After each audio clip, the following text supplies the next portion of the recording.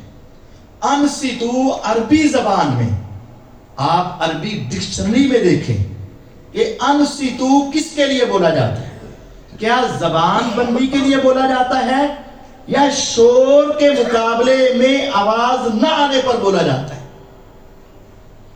اب یہ ہمیں حدیث سے پتہ چلتا ہے کہ انصتوا کا معنی زبان بند نہیں ہے، انصتوا کا معنی ہوتا ہے آواز بند۔ ایک ہے زبان بند اور ایک ہے جیسے آپ خاموشی سے سن رہے ہیں، لیکن کچھ بھائی اب بھی بیٹھے منہ میں کیا کر رہے ہوتے ہیں؟